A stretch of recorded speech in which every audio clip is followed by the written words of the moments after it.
So now we'll go and look at something that might be more familiar to people here. We're going to be looking at North America and the colonial empires of the North. Actually, we're going to be looking more at the British North America than we are French North America. We're going to look a bit more in depth into French North America in the class period, but here we're going to focus in on British North America because that is what's most familiar to people, and it's also what has some of the most misconceptions about it. British North America, you had the first permanent settlement in 1607 at Jamestown. This is not the first settlement whatsoever. It is the first permanent settlement. There were settlements before this that didn't fail. However, the settlers barely did survive this one. But after the success of Jamestown, you have the proliferation of other colonies and more people coming over. Um, and one of the reasons why it almost failed is because American lands are not conducive to quick profits.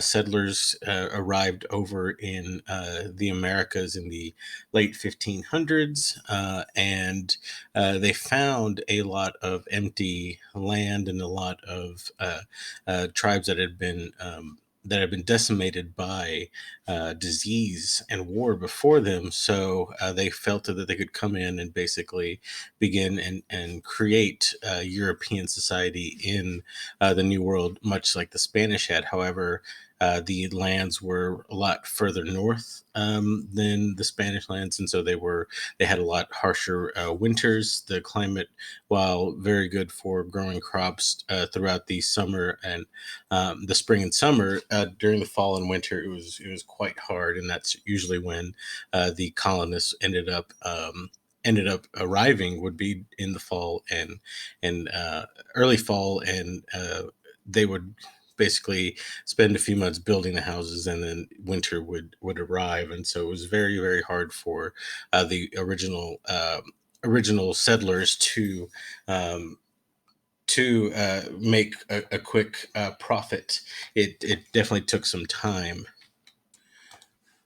Now, French North America was settled in much sooner than British North America.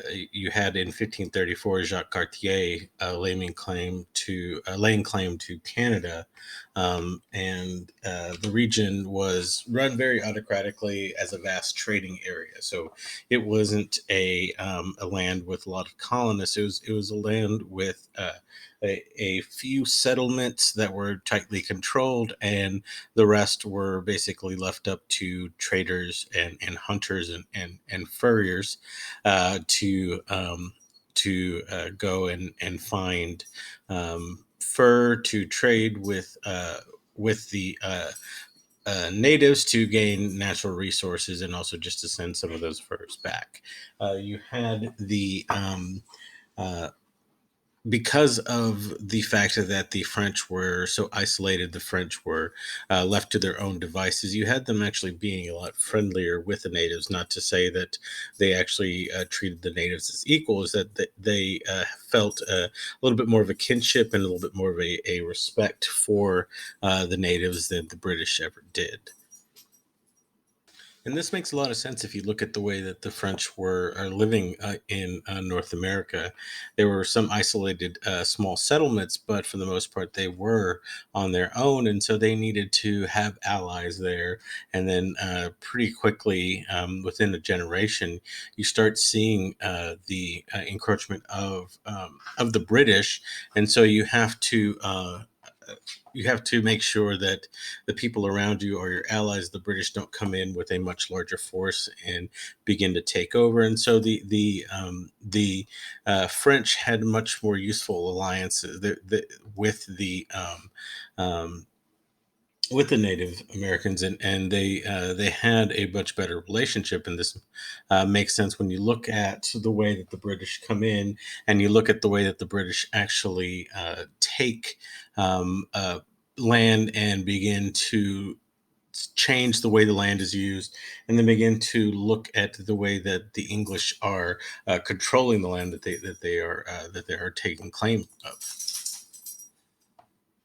Now, the very first of these English settlements in North America is the Roanoke colony.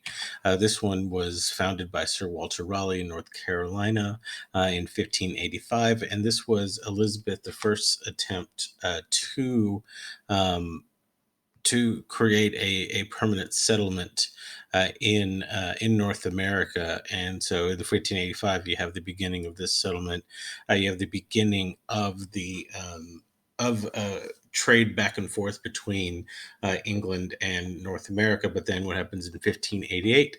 That's right, the invasion of, or the planned invasion of the British Isles by the Spanish. And so Sir Walter Raleigh is called away to help Queen Elizabeth fight against the Spanish. He's very instrumental in defeating the Armada, and so they are delayed for a long time uh, for coming back and leave and bringing more supplies into Roanoke. And during this time, you actually have the colonists disappear, and when the British get back, they find an empty city. Basically, the colony is gone, and the only thing that they find, according to sources, is a word carved on a tree, word that says Croatoan, and so the entire colony has disappeared. Some of the contemporary stories say that they found dishes still with moldy food on tables and things like that, but that was never really confirmed. And so this is the great mystery of the Roanoke colony disappearing. However, coincidentally enough, around the time after the British came, they tend to find a lot of stories from the local natives that said that the people had moved in with the local Indian tribe and had intermarried, and they had begun to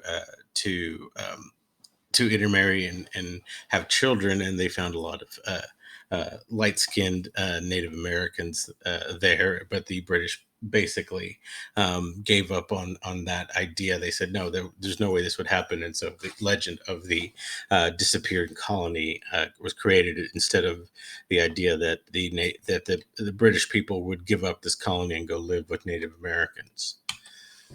The second colony is the first permanent one, and that is the Jamestown.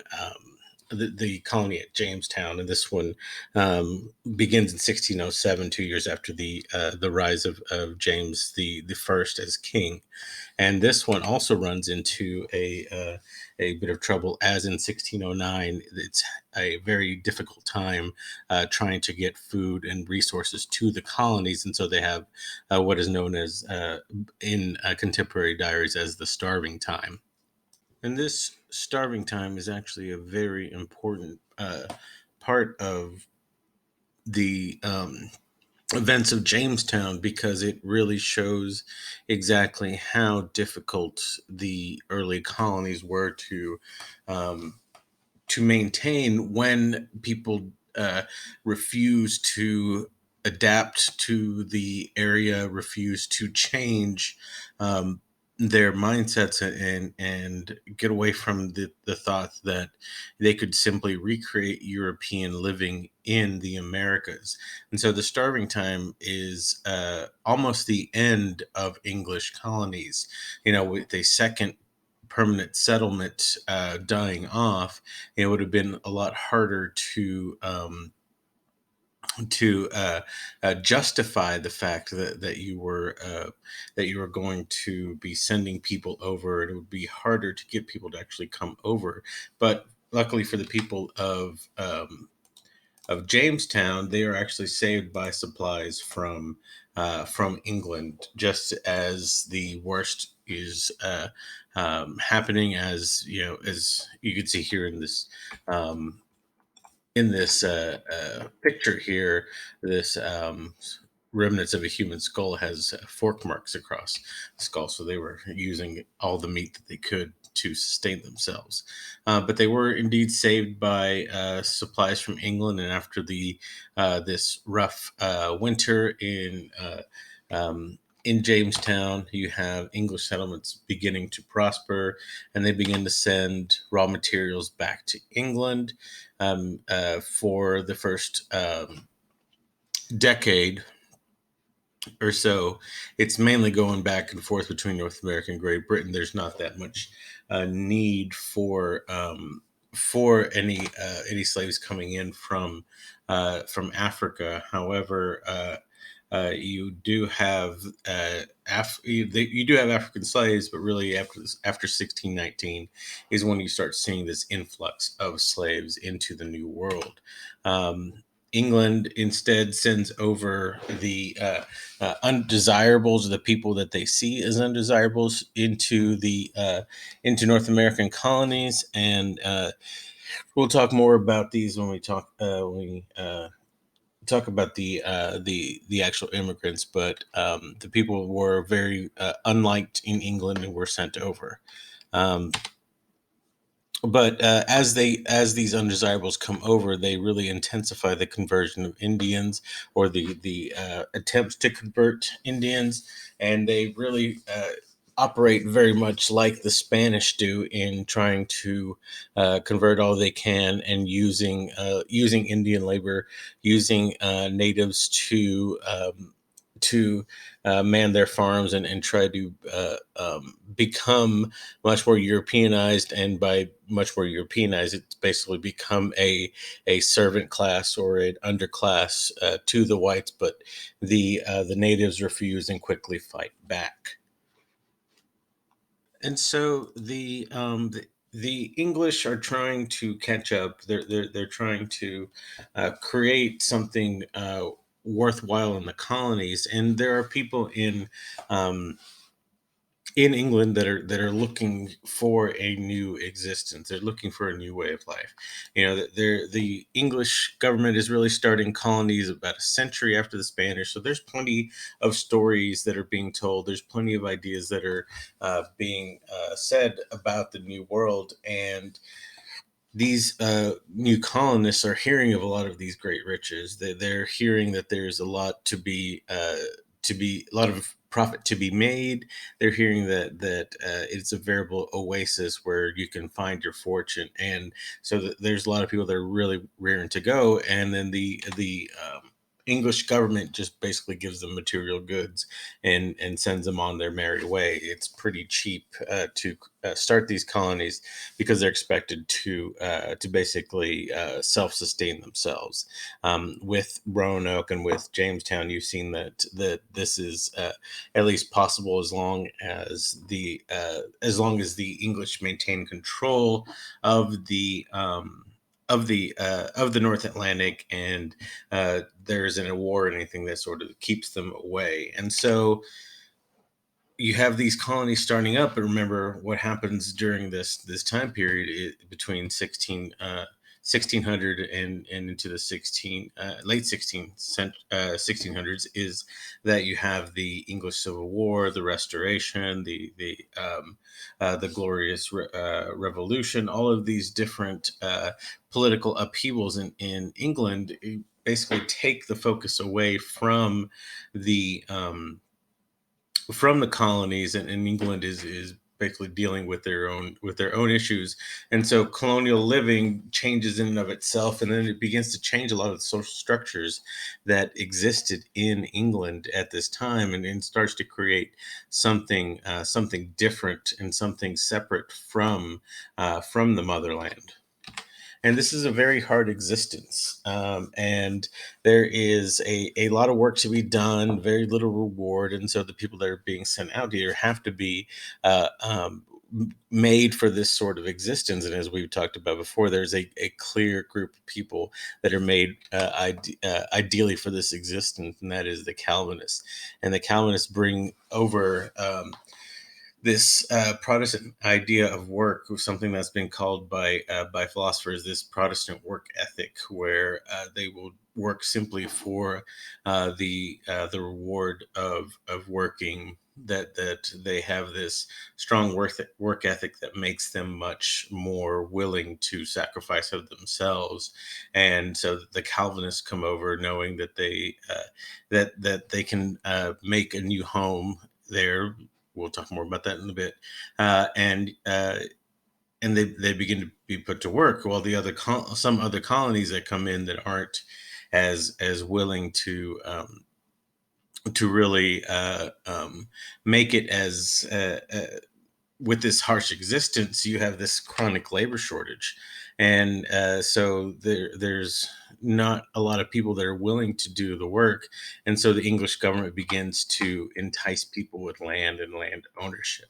So you can come over and live in a city, or you can come over and live out in the countryside and have like an acre or two of land and set up a farm that will feed into the cities, and the cities will feed to the mother country. And so this begins to create a new type of landowner, a new type of farm owner, and pretty soon you have a continued chronic labor shortage because these new farm owners are expanding and they don't really have the amount of labor that they need. And so you begin to see the import of slaves become much more important to the colonies, especially to the colonies of the South, the colonies that have a lot more agricultural potential, whereas in the North you start seeing quickly the rise of European-like cities. In the South, you have the rise of hacienda-like plantations.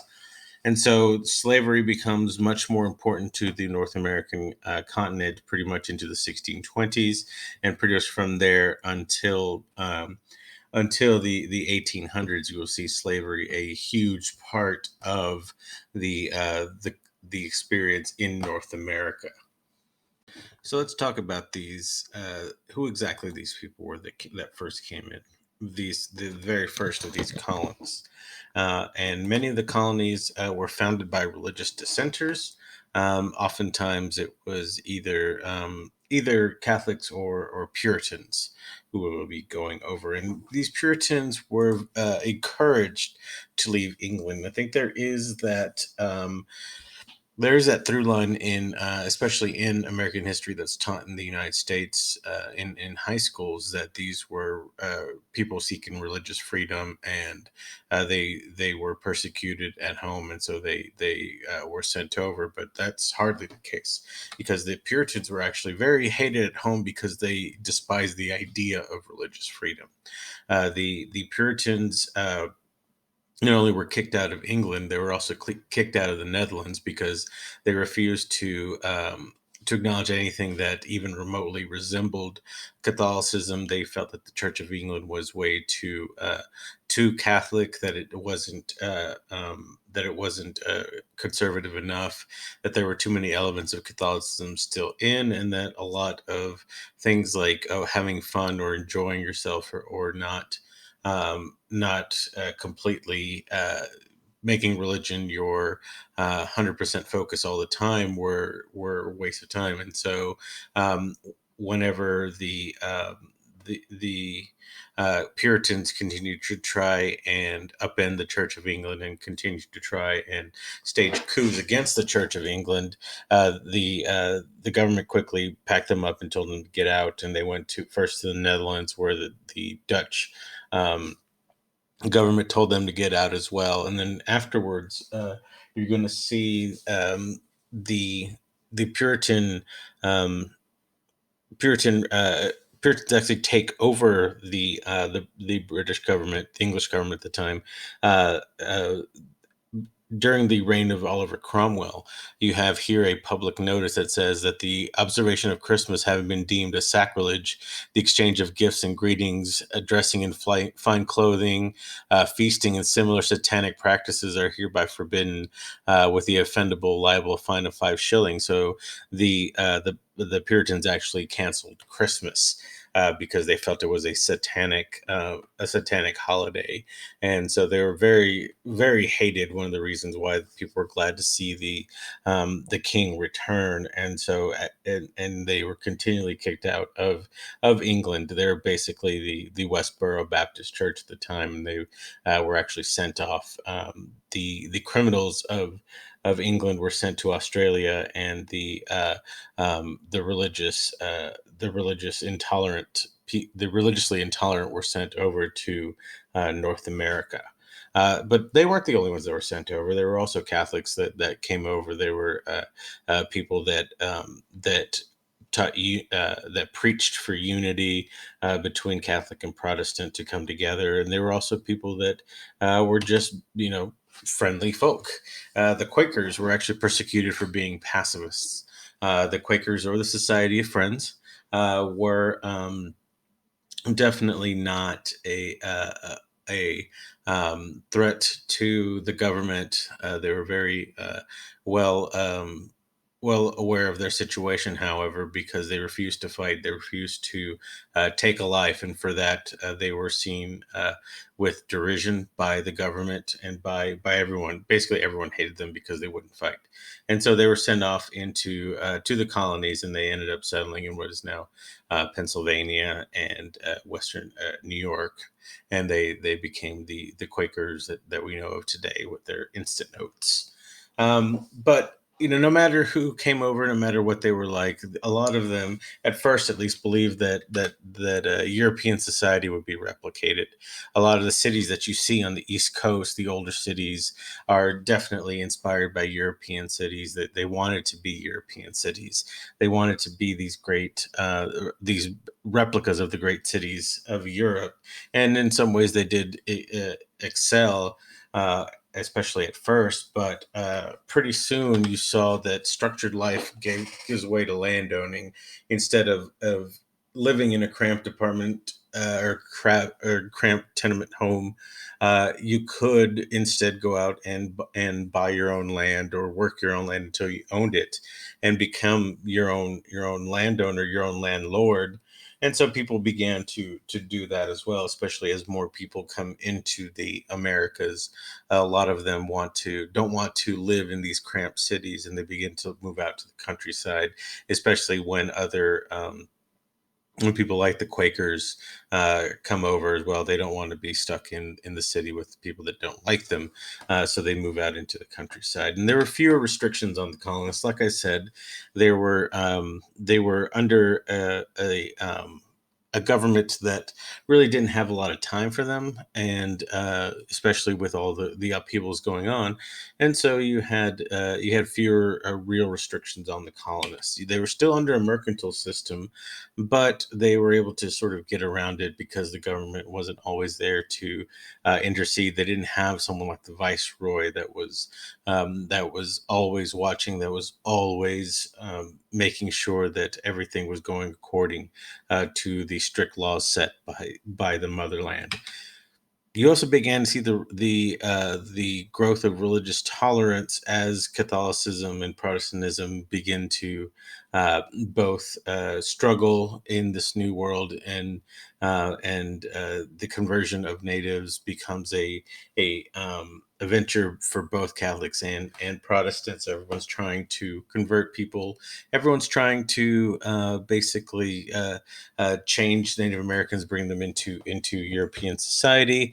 And so with that added common goal, and the fact that it's a very tough existence, the animosity between the different religions dies down, except of course amongst the Puritans or the Pilgrims. They still don't like any sort of religious freedom, and they're really the ones that start things like the Salem witch trials, which we'll talk more about in class fitting, since it's almost Halloween. But religious tolerance does grow throughout the colonies, and then you really see this mixing of culture and ideas, Catholic, Protestant, poor, rich. You start seeing a mixing of these different rural backgrounds and city backgrounds, and then the bringing in of ideas, especially Enlightenment ideas that are going to have a profound effect on the Americas moving forward, which we'll get into in the next couple of weeks. But the most important thing that we really need to look at, and we'll dive into this in class, is the issue of race. You had Native Americans that were seen as less than, and they were seen as backward savages. They were seen um, as someone that didn't use the land, that didn't really need all this land.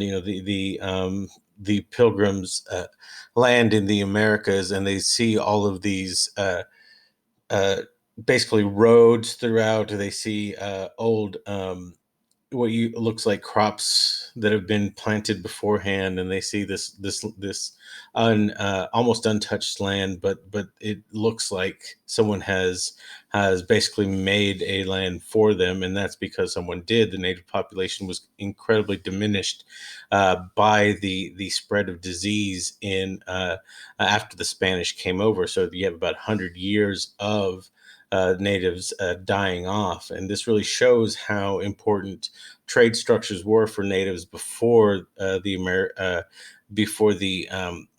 Columbian exchange began, because you would find South American goods up in the east coast of the Americas, and you would also find West Coast products on the East Coast.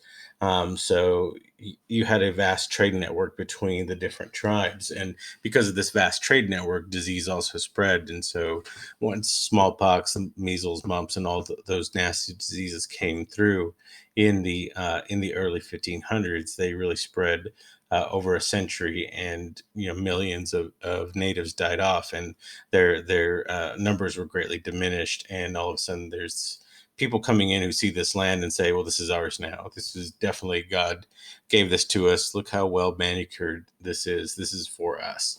And so they came in and immediately almost died, even though they had all of these advantages, because they refused help from the native peoples. And the natives were initially friendly and helpful to the settlers. So see um, instances like the story of Pocahontas, who came and helped John Smith, who was going to be killed by her father. John Smith was actually sort of a braggart and a teller of tall tales, so we don't really know how much of that story is true. Uh, but and also the fact that Pocahontas was like 12 at the time, but eventually she does marry John Ralph, I believe his name is, and moves and sort of tours through Europe, where she contracts a disease and dies there in England. But this story is well told, as well as like the story of the first Thanksgiving, where the natives definitely help out the settlers. But the relations are quickly going to turn sour, especially with the continued religious conversion, even though the part of the treaties are that missionaries are going to stay in their own areas. They're not going to move into native lands, and that settlers are also not going to move into native lands. The British government sets up many treaties with the native tribes of the East Coast, but the colonists have a lot of autonomy, and they continue to break these treaties, and the natives fight back almost immediately. Remember, in 1607, you have the first permanent settlement in Jonestown, and by 1610, you have the first Anglo-Indian War, the Anglo-Powhatan War. That's going to end with a victory by the English, and the English, using guns, using steel, using germs, using all the advantages that they have, are going to create a tentative peace with natives. Once again, the English crown is going to say, "Okay, we won't go past encroach on your lands past a certain point," and um, the settlers quickly do, and you continue to see this happening over and over and over again, well into the 19th century.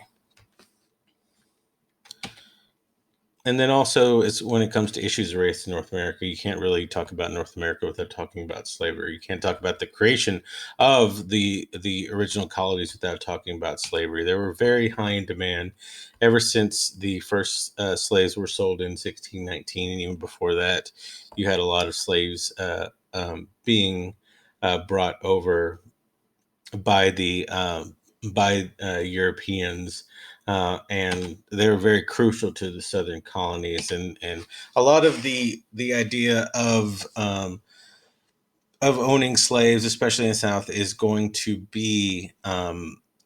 be couched in this idea of spreading Christian faith. Is better for them to live in slavery than die in savagery. You know, this is a line that's going to be repeated for centuries on after this, most notably by Robert E. Lee, that it is the idea uh, that Africans are living in savagery. They're not Christian. They're not quote unquote civilized. And so by enslaving them, you're at least giving them a Christian faith. And maybe one day they'll be able to have some sort of freedom, maybe not on this earth, but in the afterlife.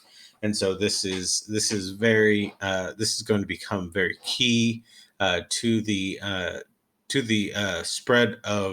um, spread of the wealth of the North American colonies. Whenever you have slaves, you basically your work.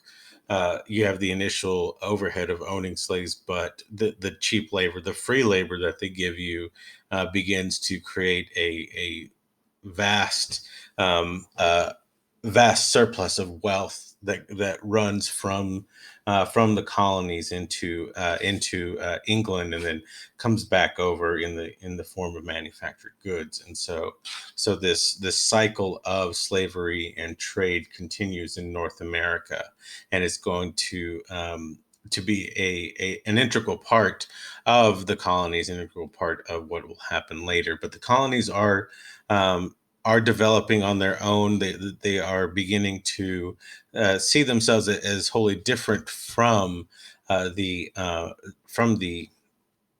from England. They're not really as strong English as they are from the colony. So you know, if you're from Virginia, you really see yourself as a Virginian first and first most, rather than a servant of the British Crown. Things like that. So this is where North America begins to pull away from the mother country.